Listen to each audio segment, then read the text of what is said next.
Fala pessoal, bem-vindo ao nosso canal e hoje vamos falar sobre o livro Os 7 Hábitos de Pessoas Altamente Eficazes. Então você já sabe, né? Se você clicou nesse vídeo, você vai receber um resumo das principais lições e histórias desse livro para ajudar você a crescer na sua vida pessoal. Então eu vou começar te fazendo um pedido, fica até o final desse vídeo e aí no final você dá um like, fala se gostou ou não, escreve aí embaixo o que você achou, quais são as lições que você aprendeu e a gente vai resumir esse livro em uns 20 minutos mais ou menos para que você consiga de forma rápida entender e crescer a sua parte interpessoal. Então, bora pro conteúdo.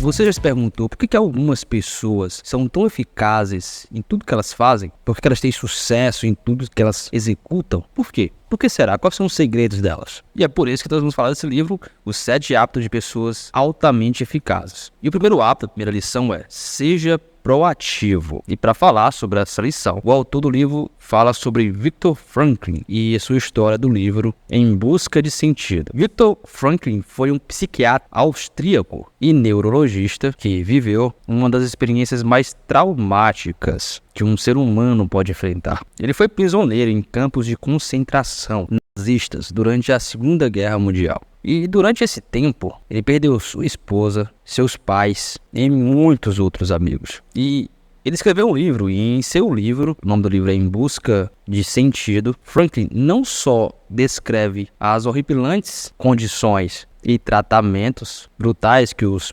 prisioneiros enfrentavam lá, mas também a sua observação sobre a natureza humana, como é que as pessoas se comportavam diante da situação. E ele notou que, mesmo nas circunstâncias mais terríveis, havia prisioneiros que encontravam maneiras de manter a sua humanidade, ajudando os outros, compartilhando a sua comida ou consolando quem estava morrendo. Mas, por outro lado, haviam aquelas pessoas que se tornavam brutais, traíam seus companheiros ou se tornavam indiferentes ao sofrimento alheio. E Frankl, no seu livro, argumentou que, mesmo em tais circunstâncias, a pessoa ainda tem uma escolha. E ele escreveu o seguinte, abre aspas, entre o estímulo e a resposta há um espaço. E nesse espaço está o nosso poder de escolha da nossa resposta. E em nossa resposta está o nosso crescimento e nossa liberdade. Basicamente o que ele falou foi, você não pode controlar o que acontece com você, mas você pode controlar como você reage ao que acontece com você. Basicamente foi isso que ele falou no livro, com outras palavras. E as lições dessa história é a seguinte. Primeiro,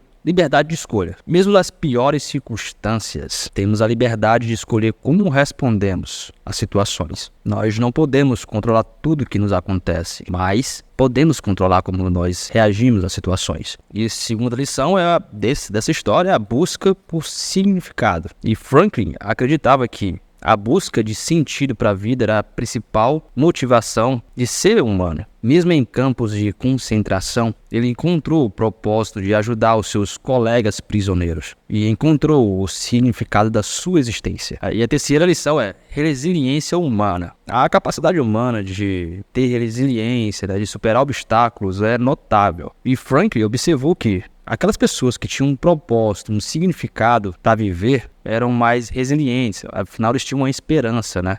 E tinham, né, a maior chance de sobreviver àquela situação. Uma outra lição é a responsabilidade. Porque quando você tem a liberdade de escolha, com isso vem também a responsabilidade. Nós somos responsáveis por nossas ações, atitudes e pelos significados que damos às nossas vidas.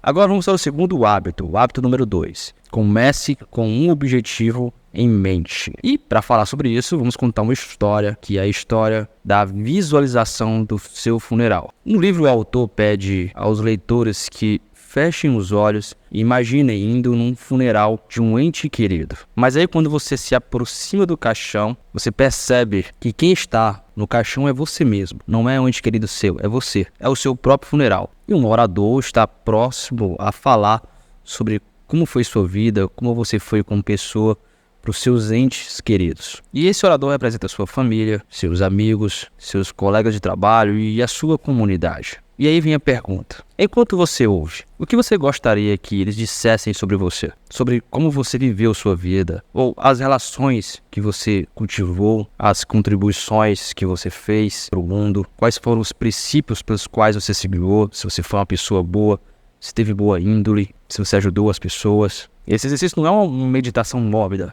não, nada disso. É uma reflexão sobre a sua vida. É uma oportunidade de você olhar para trás, do fim da vida para o presente, para você avaliar se as ações e decisões que você toma diariamente está alinhado com como você gostaria de ser lembrado no futuro. E as lições dessa história é a seguinte: a primeira é visão de vida. Se você tem uma visão clara de como você que gostaria de ser lembrado, isso pode ajudar a moldar você nas suas decisões diárias. É como se fosse uma bússola de tomada de decisões diárias. Toda vez que você for tomar uma decisão, você vai lembrar: porque eu gostaria de ser lembrado. E é assim que você vai tomando as suas micro decisões diárias. E a segunda é viver intencionalmente. Muitas vezes nos perdemos nas rotinas diárias e nos esquecemos de viver de acordo com os nossos valores mais profundos. Ao você visualizar o fim da jornada, você é lembrado da importância de viver intencionalmente todos os dias. Mais uma lição dessa história é o legado. Deixa um legado.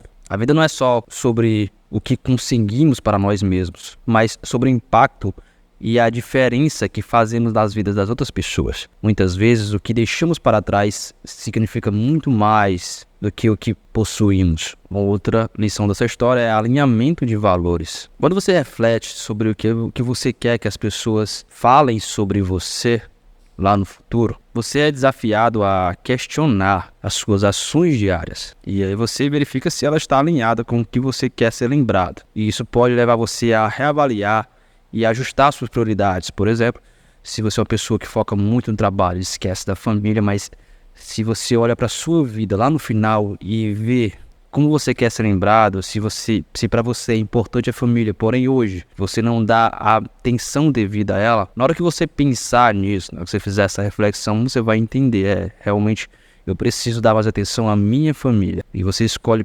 prioridades. Então isso é importante, essa história é importante justamente para isso, para você se ver no final da jornada e verificar se o que você fez sentido no final, se você deixou um legado e como você gostaria de ser lembrado. E o terceiro hábito, primeiro, o mais importante. E para falar sobre esse hábito, vamos contar uma história. E a história é a analogia do jarro. Em uma das palestras, o autor do livro fala sobre a história do jarro. Ele apresenta um jarro grande. Imagine um jarro grande. E imagine que ao redor do jarro você tem algumas pedras grandes, algumas pedras menores, areia e um jarro de água. Você tem um jarro grande sem nada e tem pedras grandes, pedras menores, areia e água. E aí eu vou fazer o seguinte: primeiro eu vou colocar as pedras grandes dentro do jarro. E aí eu te pergunto, se eu colocar as pedras grandes dentro do jarro, o jarro vai estar cheio ou não? Provavelmente vai estar. Mas e as outras coisas? A areia, a água, as pedras pequenas, como é que eu vou colocar elas? Se eu já enchi de pedras grandes lá dentro. Mas e se eu colocar pedras menores lá dentro? Será que cabe? Porque quando eu coloco as pedras grandes, sobram uns espaços assim. Tá cheio, mas sobra espaço. Então eu coloco as pedras menores, elas vão se encaixando. E se eu adicionar a areia naquele espaço restante? Sobrou um espaçozinho, eu vou adicionar a areia agora. Então eu já coloquei pedras grandes, abriu um espaço lá pra mim que encaixou as pedras pequenas. Agora eu coloquei a areia para ir fechando os espaços. Cabe tudo isso? Você vai dizer que sim? Provavelmente cabe sim. E no final, eu vou pegar aquele jarro de água e vou colocar a água dentro do jarro. Mas como assim? O jarro não estava cheio? Mas sim, sobrou um espaço para a água. A água foi absorvida pela areia e entrou no jarro. Então eu coloquei as pedras grandes, coloquei as pedras menores, coloquei a areia e depois coloquei água. Tá, e o que eu quero dizer com essa história? É que o autor do livro, na verdade, quer falar sobre essa história do jarro, da analogia do jarro. As pedras grandes simbolizam as suas prioridades. Então, primeiro você faz o que é prioridade para você. São as coisas mais importantes da sua vida, como família, a saúde, suas paixões e o seu propósito. Se você não priorizar as coisas mais importantes e colocar em sua vida primeiro, provavelmente você pode nunca mais encontrar tempo para essas coisas. Então imagina que você primeiro coloca a areia no lugar de colocar as pedras grandes. Você nem conseguir encaixar a pedra grande lá. Então essa é a analogia do jarro. Porque o espaço estará preenchido com coisas menos importantes, uma areia, por exemplo. Outra lição dessa história é o uso eficiente do tempo. Se você começar pelas coisas menores, como areia e água, que são representadas por tarefas diárias que são distrações ou tarefas que não te dão nenhum resultado, você não vai ter espaço para as coisas que realmente importam, seja as pedras grandes, maiores, não vão conseguir ser encaixadas dentro do jarro porque você preencheu de areia. Mas se você primeiro começar com o que é mais importante, que é o caso das grandes pedras, né, colocando dentro do jarro, você efetivamente vai acomodar as outras coisas, as pedras menores, a areia e a água. Outra lição dessa história é: reserve o espaço para o inesperado. Mesmo que você acomode a areia, as pedras, tudo certinho, vira pedra grande, as menores, depois a areia, você precisa reservar um espaço para coisas que podem acontecer que são inesperados. E isso é representado pela água na nossa história. São oportunidades que podem surgir para você. Outra lição dessa história é você rever as suas prioridades. Você está dando prioridade às pedras grandes, ou seja, as coisas mais importantes, ou à areia, ou às pedras menores, que são coisas menos importantes. Você está permitindo que a areia e a água tomem de conta de todo o seu jarro, você está conseguindo colocar primeiro as pedras maiores. Reflita sobre isso. E essa analogia do jarro é uma analogia visual de como você está organizando o seu tempo da sua vida e como é que você está organizando as suas prioridades. Hábito número 4. Pense, ganha, ganha. E, para falar sobre esse hábito, vamos contar uma história, que é a história da disputa pela laranja. Certa vez, em uma casa tranquila, 2 irmãos encontraram uma única laranja em uma cozinha. Ambos queriam a laranja e começaram a discutir sobre quem deveria ficar com essa laranja. E a discussão inicial foi baseada em quem viu a laranja primeiro e quem mais merecia a laranja, tipo, quem queria mais e ou quem merecia mais aquela laranja. Mas antes que essa discussão se transformasse em uma briga entre os irmãos, a mãe deles interveio e perguntou: por que cada um de vocês quer essa laranja? O primeiro irmão explicou que queria fazer um suco de laranja para beber. O segundo irmão, por outro lado, disse que precisava da casca da laranja para fazer um projeto da escola, um projeto de arte da escola. Quando a mãe entendeu as necessidades dos dois, a solução se tornou muito clara. Eles poderiam cortar a laranja, fazer o suco e com a casca ir para um irmão, o suco da laranja ir para o outro irmão e está tudo resolvido. É uma laranja só, mas como cada um queria uma parte diferente dela, conversando, você conseguiria, a mãe deles conseguiu dar aos dois o que os dois queriam. Um queria a casca e o outro queria o suco da laranja. E as lições dessa história é a seguinte: a primeira lição: comunicação efetiva. Muitos conflitos surgem de mal-entendidos ou falta de comunicação. Quando você expressa claramente a sua necessidade e a sua intenção, podemos encontrar soluções que atendam a todo mundo. Não precisa brigar. A segunda lição é a mentalidade ganha-ganha. Em vez de você pensar, se para mim ganhar você tem que perder, você precisa buscar soluções que as duas partes ganhem. Afinal, para mim ganhar você não precisa perder. Há um jeito de os dois saírem satisfeitos.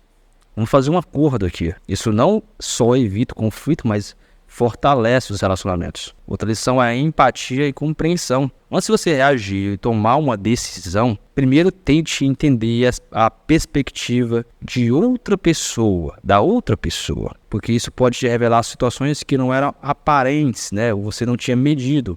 Você só está vendo na sua perspectiva, mas tente ver também na perspectiva da outra pessoa. Faça uma medição e tente fazer um acordo com ela, se for possível. Evite o conflito o máximo que puder. Outra lição é a colaboração sobre competição. Em muitas situações é melhor você trabalhar junto do que competir um com o outro. Afinal, se você conseguir trabalhar junto, vocês vão muito mais rápidos onde vocês querem ir, ao invés de ficar competindo com o outro, e aí ninguém consegue o seu objetivo. Agora vamos para o 5º hábito. E o 5º hábito é: primeiro procure compreender para depois ser compreendido. E para falar sobre isso, vamos contar a história do pai e do filho desinteressado. Certa vez, um pai preocupado e frustrado com um filho adolescente, que era um jovem que antes era entusiasmado com os estudos, com a vida, de repente parecia desmotivado e desinteressado na escola. O seu desempenho estava caindo e ele estava cada vez mais isolado. O pai dele inicialmente tentou abordagens diretas, repreendeu o filho, ele até ofereceu recompensa por melhores notas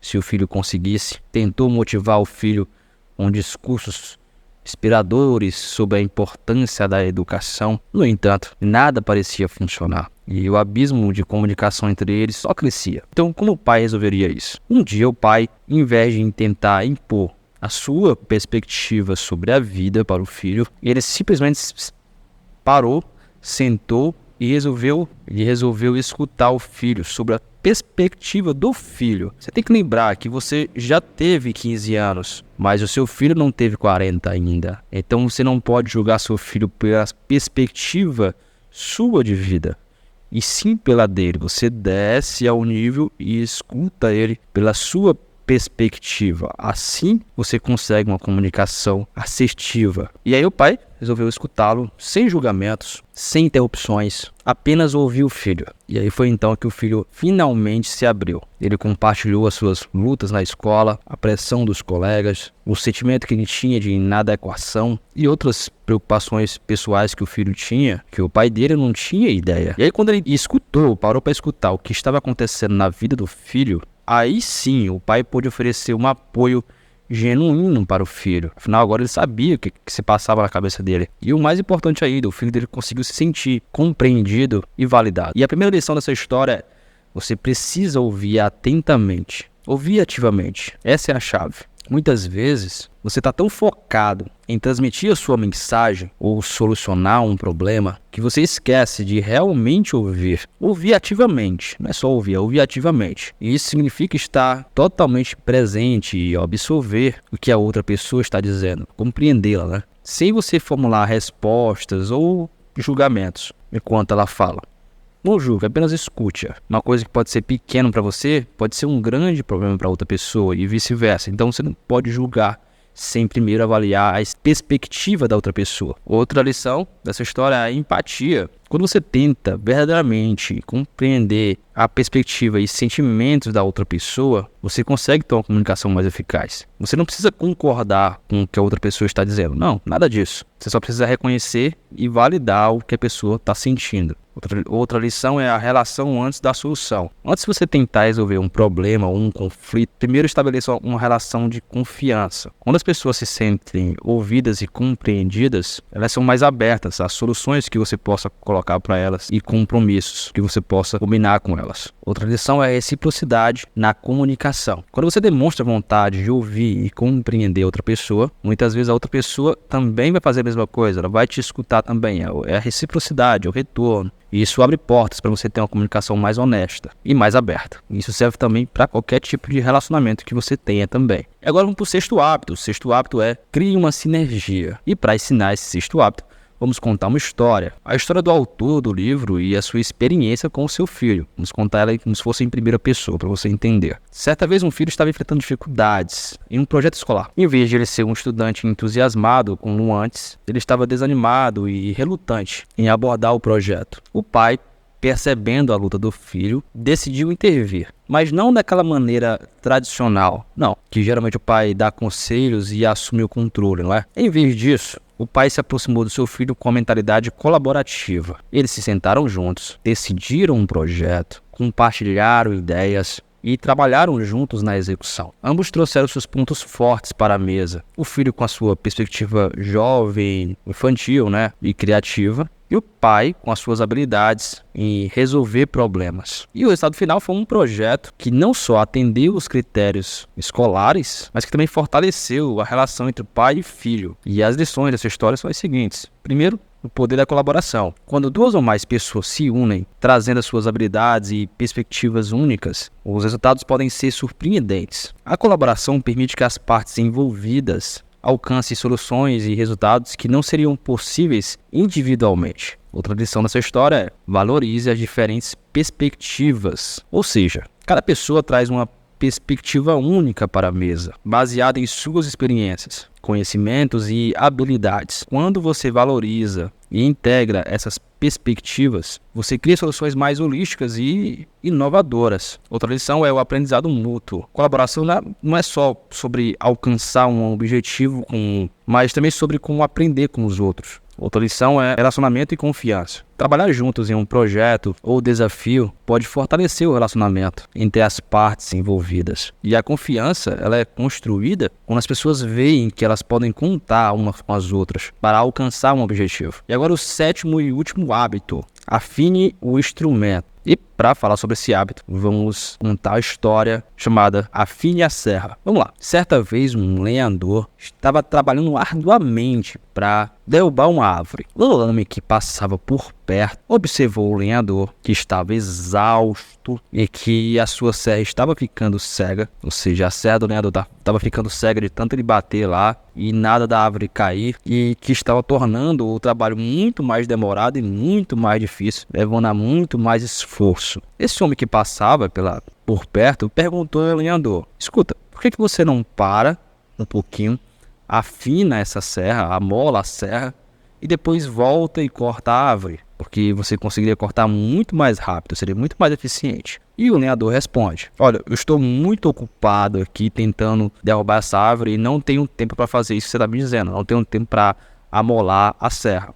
Não tenho tempo. Parece uma história simples, mas uma simples amolada de serra poderia facilitar o trabalho dele, né? Ou seja, se ele parasse um pouco para fazer isso, se ele parasse um pouquinho para amolar a sua serra, depois voltar para cortar a árvore, ele cortaria muito mais rápido. Só que ele responde que não tem tempo para fazer isso. E parece uma história simples, mas isso acontece conosco todos os dias. E as lições dessa história é a seguinte: renovação contínua. O que é isso? Assim como a serra precisa ser afiada nessa história para ser mais eficaz, nós também precisamos de momentos regulares de renovação e de autocuidado para a gente ser mais eficaz. Outra lição é o equilíbrio em todas as áreas. O autocuidado não é só o bem-estar físico, não, nada disso, mas também o mental, o emocional e o espiritual. E isso pode envolver exercícios para o corpo, leitura, aprendizado contínuo para a mente, você se conectar com seus entes queridos para ter uma melhor vida emocional, né, um bem-estar emocional, meditação ou até práticas espirituais para a alma, né, religião e tudo mais. Outra lição é a prevenção versus cura, né? É mais eficaz e menos custoso cuidar de si mesmo regularmente do que tentar consertar depois, quando algo já está errado. Se você não arruma tempo para cuidar da sua saúde, vai ter que arrumar tempo para cuidar da sua doença, né? Assim como é muito mais fácil você afinar a serra regularmente